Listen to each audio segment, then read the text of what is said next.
internautes de ComTV, bienvenue à ce plateau spécial consacré toujours à cette deuxième édition du Forum Invest in Sénégal. On est au deuxième jour de cet événement et nous avons l'honneur d'accueillir Monsieur le ministre Dr Mabouba Diagne, ministre de l'Agriculture, de la Souveraineté alimentaire et de l'Élevage. Monsieur le ministre, bonjour et bienvenue à notre plateau spécial. Avec nous également le directeur de Dangote Ciment Sénégal SA, M. Ousmane Bey, Monsieur le directeur général, bonjour. Bonjour madame. Toujours avec nous M. Mama Sougoufara, CEO à ICS Indorama. Monsieur Sougoufara, bonjour et bienvenue à ce plateau spécial. Bonjour madame et merci pour l'invitation. Et nous allons démarrer par Monsieur le ministre. Nous sommes au deuxième jour de ce forum Invest in Sénégal. On sait que l'agriculture et l'élevage font partie des secteurs clés sur lesquels vous voulez inciter les investisseurs à faire leurs affaires. Alors, comment comptez-vous, le département ministériel, compte charmer ces investisseurs pour vraiment développer leurs investissements dans ces secteurs-là? D'abord, madame, parlons d'abord des opportunités. Notre pays importe 1070 milliards de denrées alimentaires. Nous importons 1,4 million de tonnes de riz, 860 000 tonnes de blé, 450 000 tonnes de maïs, 347 000 tonnes de fruits et légumes, 200 000 tonnes de sucre, 200 000 tonnes d'huile, l'équivalent de 100 millions d'euros de lait, qui est plus ou moins égal à 800 millions de litres. Ces 1070 milliards, qui représentent à peu près 6 milliards de dollars, importer autant de nourriture, c'est exporter des emplois. Madame, si vous me le permettez, de remercier et de féliciter nos partenaires des ICS. Ces 2 dernières années, nous avons battu le record de ces 25 dernières années en termes de production de NPK, mais aussi en termes de distribution. Son Excellence le Président de la République et le Premier ministre nous ont accompagnés avec des budgets records de 120 milliards et de 130 milliards pour accompagner l'agriculture au Sénégal. Raison pour laquelle cette année, on a battu, ces 18 derniers mois, nous avons battu les records de pommes de terre, les records d'oignons, les records de carottes, les records de riz, les records de bananes, seulement en 18 mois. Qu'est-ce que cela représente pour le secteur privé? L'opportunité d'investissement dépasse les 2000 milliards. Je m'explique. Le Sénégal, c'est 18 millions de personnes. C'est 557 communes, dont 525 communes rurales. Aujourd'hui, notre agriculture et notre élevage pastoral tardent à décoller, tardent à nourrir du Sénégal parce qu'elle n'est pas moderne. Raison pour laquelle, pour booster l'autosuffisance alimentaire, booster la création d'emplois pour les jeunes et les femmes, il faudrait une maîtrise de l'eau. Il faudrait que l'on fasse de telle sorte que l'agriculture et l'éleveur puissent travailler 12 mois sur 12. Pour cela, il faut impérativement maîtriser l'eau. Faire des coopératives agricoles communautaires, des fermes de 200, 300, 500 hectares avec une maîtrise parfaite de l'eau, les techniques d'irrigation les plus modernes, former l'agriculteur, le formaliser, le financer, l'accompagner aussi avec des assurances agricoles. Raison pour laquelle je me réjouis de partager ce plateau avec le directeur général de Indorama, mais aussi de le féliciter et de féliciter son management pour les investissements records qu'ils envisagent de faire. J'aimerais poser la même question à M. Mbaye qui participe à ce forum. Vous avez aussi également participé tout à l'heure à un panel pour parler davantage des opportunités d'investir au Sénégal. Quelle est votre première impression que vous comptez livrer aux internautes sur ça? Voilà, merci beaucoup madame pour cette invitation. Je remercie aussi le DG Sougoufara qui m'a invité à venir assister à ce panel et aussi monsieur le ministre Mabouba pour son engagement. Quand vous l'entendez parler, vous l'entendez avec beaucoup de passion. Et il est fier de ce que les ICS sont en train d'être faits, ce que les industriels sénégalais sont en train de faire. Parce que moi aussi je parle en tant que président de la Chambre des mines et président du syndicat professionnel des industries. Donc on a été accompagné, notre président Aliko Dangote s'est déplacé. On a eu à rencontrer les autorités, notamment le chef de l'État, pour échanger sur les opportunités d'investissement. Parce que vous savez que Dangote est déjà présent au Sénégal dans le secteur de la cimenterie. Nous voulons aussi investir dans d'autres secteurs. Les engrais, d'ailleurs, le président Aliko, en venant au Sénégal, était parti en Éthiopie pour poser la première pierre d'un investissement de 2,5 milliards de dollars pour de l'engrais. Et aussi avec les ECS, parce que tout à l'heure on parlait de comment regrouper le secteur privé national pour qu'on puisse travailler ensemble. Parce que madame, nous avons les ressources, nous avons la terre, nous avons des jeunes et nous avons du gaz. Donc nous avons tout pour réussir. Maintenant, ce qui reste, c'est effectivement qu'on se mette ensemble parce qu'aucun pays dans le monde ne peut pas se développer sans une industrialisation forte. Et pour cela, il faudra d'abord que, je pense que c'est en train d'être fait, parce que quand vous entendez le ministre et l'engagement qu'il a, n'est-ce pas, pour accompagner le secteur privé, pour transformer le pays. Industrialisation, c'est transformation. Monsieur le ministre l'a dit tantôt, importer des produits finis, c'est exporter les emplois. On a un peuple jeune qui cherche des emplois, c'est aussi exporter les devises. Donc nous avons besoin, avec l'accompagnement, n'est-ce pas, de l'État du Sénégal, pour pouvoir transformer ce pays ensemble, et nous allons, Inch'Allah, y arriver avec un secteur privé fort, mais aussi avec l'accompagnement de l'État du Sénégal. Alors, M. Sougou Farah, les engrais sont des intrants incontournables pour l'agriculture, un des premiers intrants d'ailleurs. Alors, comment est-ce que les ICS comptent accompagner l'État du Sénégal à travers ce produit pour développer son agriculture, mais aussi quelles sont les opportunités d'investir au Sénégal dans ces secteurs précités tout à l'heure? D'abord, je devrais rendre un hommage appuyé au ministre Dr Mabouba Diagne. Vous savez, dans une équipe, vous pouvez avoir beaucoup de talent, mais il faut avoir un chef d'orchestre pour que tout le monde puisse fonctionner et travailler en bonne coordination pour réaliser les belles choses. Et c'est grâce vraiment à son énergie, sa vision, il a transformé notre manière de fonctionner et notre manière de travailler sur les enjeux. Et l'enjeu principal qu'il nous a permis d'adresser, c'est comment anticiper par rapport à la saison hivernale.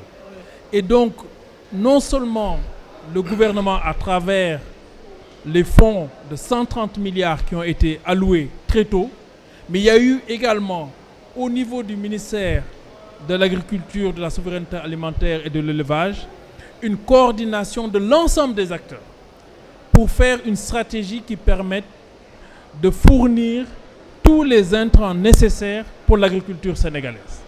Et vous savez, vous amenez de l'engrais après les pluies, ça ne sert à rien du tout. Donc, le point qu'il a adressé, c'est le point fondamental, puisque la capacité de production va dépendre aussi de la capacité d'achat, c'est-à-dire de pouvoir avoir des distributeurs qui puissent amener ces engrais-là auprès des agriculteurs. Et ça a été fait à merveille cette année. Et donc, le ministre l'a dit, on a un niveau record de distribution d'engrais au Sénégal. On est à 105 000 tonnes. Jamais on a obtenu ces résultats. L'année dernière, à son arrivée, déjà, il avait transformé les choses. On avait atteint 70 000 tonnes. Vous avez obtenu ce résultat grâce à quoi notamment? Notamment à l'anticipation. Oui. C'est-à-dire que le ministère a décidé des allocations très tôt. Oui. Les distributeurs ont eu le temps d'aller faire tous les accords avec les banques. Et nous, on a pu anticiper les productions en conséquence. Donc en juin et début juillet, on avait sur les 105 000 tonnes, on avait livré déjà 93 000 tonnes.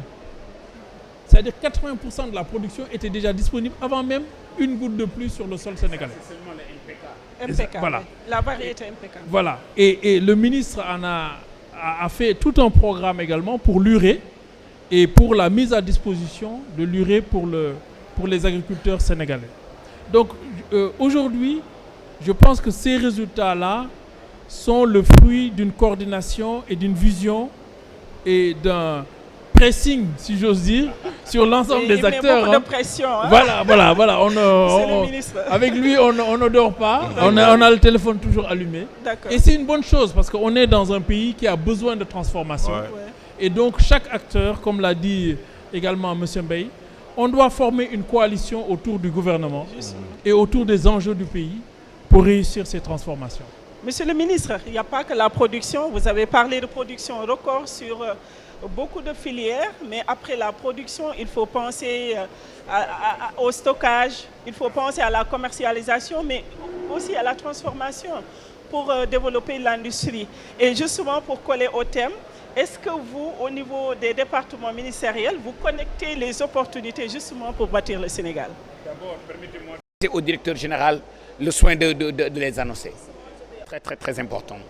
L'importance de l'industrialisation dans le processus de construction d'un pays. Aujourd'hui, nous avons fait des productions records de 450 000 tonnes de maïs.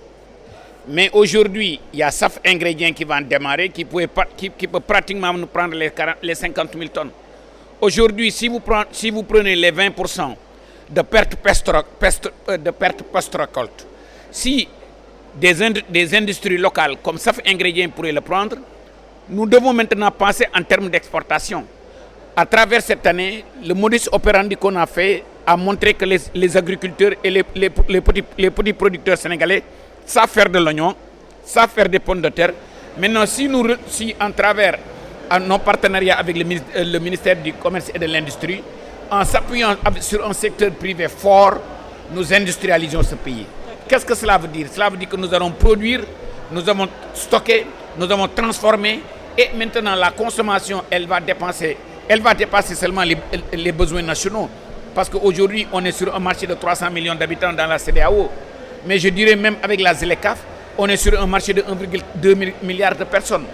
Et l'expérience aussi de l'année dernière a montré qu'aujourd'hui, avec un secteur privé fort, on peut utiliser le corridor Dakar-Paris, Dakar-marché européen. Il y a aussi nos amis du Middle East qui sont prêts à nous commander des produits horticoles.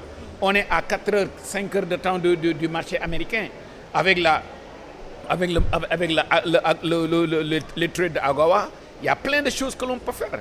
Un appel que je lance au secteur privé, comme l'a dit DG Mbaye, co-construisons ce pays, co-industrialisons ce pays, et je suis absolument convaincu que sous le leadership de son Excellence le Président et du Premier ministre, on aura un secteur privé fort parce qu'ils appellent à la mobilisation de l'épargne endogène. On fait appel à la diaspora, on fait appel au secteur privé national, aux Sénégalais pour co-construire ce pays. Sur la connexion des opportunités entre les départements ministériels, aujourd'hui, vous avez vu la parfaite collaboration entre moi et le ministre de l'Industrie et du Commerce. Nous travaillons, c'est comme si c'est mon copilote. Je produis, on régule, on distribue, on stocke et on commercialise. C'est ça exactement ce que nous voulons faire. Regardez aussi, je vous donne un autre petit exemple. Aujourd'hui, avec le ministère de la Justice, on est en train de faire des fermes pour la réinsertion sociale des détenus. Avec le ministère des Forces armées, nous sommes en train de faire les brigades de la souveraineté alimentaire.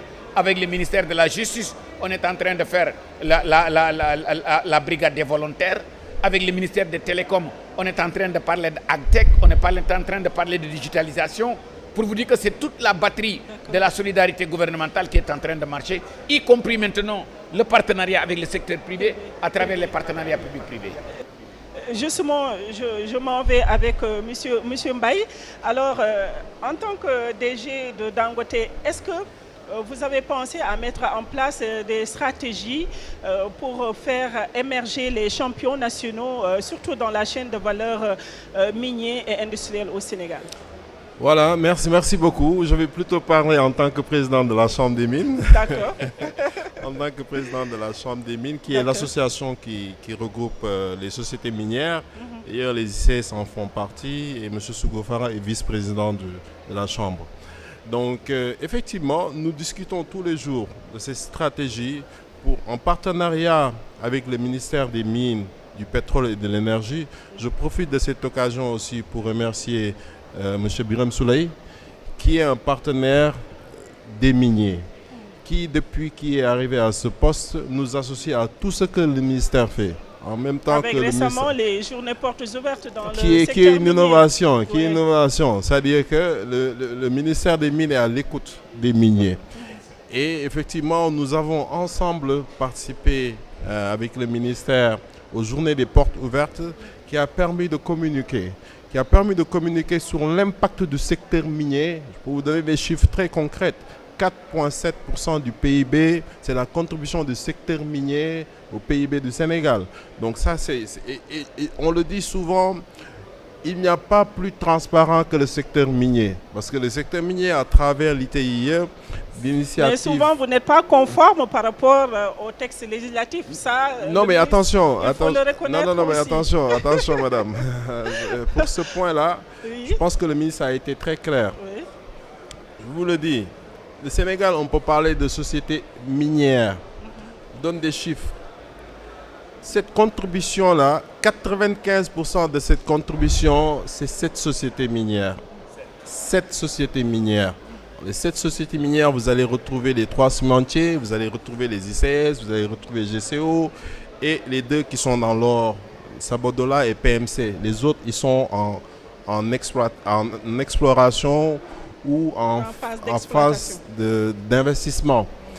Mais maintenant, ce que le ministère a souligné, c'est que beaucoup de titres miniers ont été donnés, que ce soit à des personnes physiques ou morales, qui n'ont ni la capacité financière, ni la capacité technique, n'est-ce pas? Donc, le ministère, n'est-ce pas, parle de ces personnes physiques et morales, mais pas ces sociétés minières qui sont, la plupart, sont des multinationales, qui répondent à des standards, et qui, effectivement, ne peuvent pas se permettre de ne pas être conformes à la loi. Parce que toutes ces sociétés minières, je peux le confirmer avec M. Sougou Farah, ont un département legal et compliance.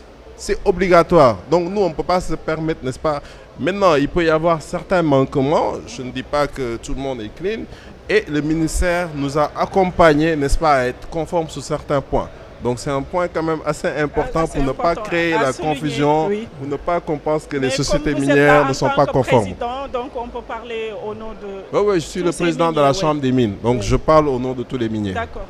Sur la question, les stratégies adoptées. Voilà, les stratégies adoptées. C'est pourquoi je disais, les stratégies, ce n'est pas seulement nous, mais c'est un partenariat entre nous et l'État à travers le ministère.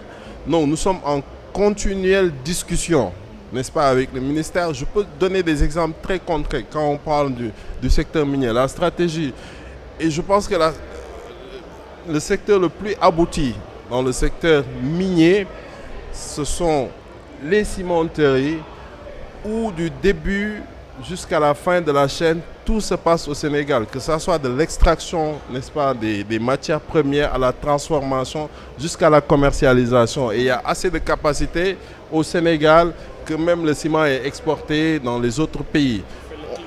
Le clinker est produit ici parce qu'on a du calcaire. On a les 3 matières qui sont disponibles, que ce soit le calcaire qui est de très bonne qualité, la latérite et l'argile. Maintenant, on peut aussi citer les ICS, n'est-ce pas, à travers la transformation qui permet d'avoir de l'urée, qui est utilisée au niveau de l'agriculture. Les autres secteurs, comme GCO, en fait, le marché n'est pas sénégalais, ils sont obligés d'exporter. Au niveau de l'or aussi, il y a des efforts qui sont en train d'être faits. L'État du Sénégal aussi a un projet de raffinerie, ce qui va permettre effectivement de transformer l'or ici et de pouvoir vendre une partie ici et aussi exporter le produit fini. Parce qu'il n'existe pas de raffinerie d'or au Sénégal, c'est pourquoi le produit brut est exporté pour être transformé. Donc voilà la stratégie d'une manière générale pour tous les segments qui sont dans le secteur minier. On est en train d'y travailler avec le ministère pour effectivement les accompagner sur l'agenda de transformation 2050. Alors, M. Sougou Farah, l'État l'a dit, M. le ministre l'a réitéré, l'État compte beaucoup sur le secteur privé pour justement que les investissements soient lourds, soient développés au Sénégal. Alors, quelle réponse en tant qu'acteur vous donnez? Est-ce que vous êtes prêt pour apporter des réponses par rapport à cette invite de l'État du Sénégal? Écoutez, nous sommes prêts. Et nous sommes prêts grâce aussi au dialogue avec le gouvernement. Puisque depuis des mois, nous avons eu des rencontres avec le ministère des Mines, Birame Souleye, ministre de l'Énergie, du Pétrole et des Mines, M. Birame Souleye Diop, avec le ministre du Commerce et de l'Industrie, M. Serigne Gueye Diop, avec le ministre de l'Agriculture ici présent, M. Dr Mabouba Diagne, avec qui on a défini finalement un portefeuille de projets prioritaires pour lesquels le groupe Indorama et les ICS peuvent se positionner. Et aujourd'hui, on est dans le Forum Invest in Sénégal, on annonce 126 milliards d'investissements qui sont le fruit de ces discussions-là. Et sur ces 126 milliards d'investissements, vous avez 31 milliards qui sont consacrés au secteur du développement des engrais au Sénégal. Donc c'est de porter notre capacité de production d'engrais NPK de 200 000 tonnes à 400 000 tonnes et de créer une nouvelle usine de production de superphosphate à hauteur de 350 000 tonnes par an. Ça, c'est le résultat des discussions et des échanges et des orientations données par le ministre Mabouba Diagne. De la même manière, dans le secteur industriel, donc la production d'acide qui est la transformation du phosphate en acide phosphorique, nous développons de nouvelles capacités avec la production d'acide phosphorique augmentée de 200 000 tonnes par an et la production d'acide phosphorique de 700 tonnes par jour.